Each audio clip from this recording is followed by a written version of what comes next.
America Iran ଶାନ୍ତି ଚୁକ୍ତି ଭାରତ ପାଇଁ ବଡ଼ ଆଶ୍ୱସ୍ତି। ଫେବୃଆରୀ 28ରେ ଇରାନ ଉପରେ ଆମେରିକା ଇସ୍ରାଏଲର ଆକ୍ରମଣ ମଧ୍ୟପ୍ରାଚ୍ୟରେ ଅସ୍ଥିରତା ସୃଷ୍ଟି କରିଥିଲା, ଯାହା ଏବେ ଥମିଛି। ଶାନ୍ତି ଚୁକ୍ତିକୁ ନେଇ ଡୋନାଲ୍ଡ ଟ୍ରମ୍ପ ବଡ଼ ଘୋଷଣା କରିଛନ୍ତି। ଏଥିସହ ପଶ୍ଚିମ ଏସିଆରେ ଦୀର୍ଘ ଦିନରୁ ବନ୍ଦ ରହିଥିବା ହର୍ମୁଜ ପ୍ରଣାଳୀରୁ ଆମେରିକା ଘେରାବନ୍ଦୀ ହଟାଇବା ସହ ଖୋଲିବାକୁ ଅନୁମତି ଦେଇଛି। ଆମେରିକା ଇରାନ ଶାନ୍ତି ଚୁକ୍ତି ସହ ଭାରତ ପାଇଁ ଅନେକ ଆଶ୍ୱସ୍ତି ଆଣିଛି।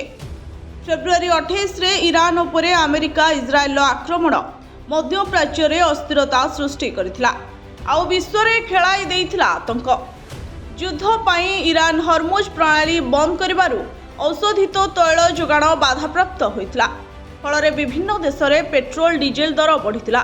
ଏବେ ଶାନ୍ତି ଚୁକ୍ତି ଫଳରେ ହର୍ମୁଜ ଖୋଲିବାକୁ ଯାଉଛି, ଫଳରେ ଔଷଧିତ ତୈଳ ଦର ଖସିବା ସହ ଯୋଗାଣ ସ୍ୱାଭାବିକ ହେବ, ଯାହା ଭାରତ ପାଇଁ ଆର୍ଥିକ ଓ ରଣନୀତିକ ଭାବେ ଫଳଦାୟୀ ହେବ। ଭାରତକୁ ମିଳିବ 5 ବଡ଼ ଫାଇଦା। ତୈଳ ଗ୍ୟାସ ସଂକଟ କମିବ। ଆମେରିକା ଇରାନ ଡିଲ୍ର ପ୍ରଭାବ ସୋମବାର ଅନ୍ତର୍ଜାତୀୟ ଜାରରେ ଦେଖିବାକୁ ମିଳିଛି। ସୋମବାର ଔଷଧିତ ତୈଳ ମୂଲ୍ୟ ହ୍ରାସ ପାଇଛି। ବ୍ରେଣ୍ଟ କ୍ରୁଡ୍ ଅଏଲ 5% ଖସି $83 ପ୍ରତି ବ୍ୟାରେଲରେ କାରବାର କରୁଛି।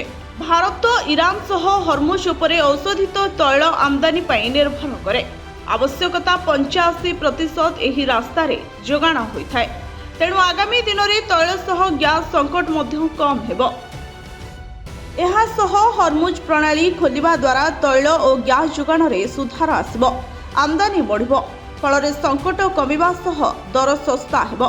ଆଗକୁ ପେଟ୍ରୋଲ ଡିଜେଲ ସହ ଗ୍ୟାସ ଦର ହ୍ରାସ ପାଇପାରେ, ଯାହା ପ୍ରତିଟି ଭାରତୀୟଙ୍କୁ ଆଶ୍ୱସ୍ତି ଦେବ। Bureau report, Odisha first.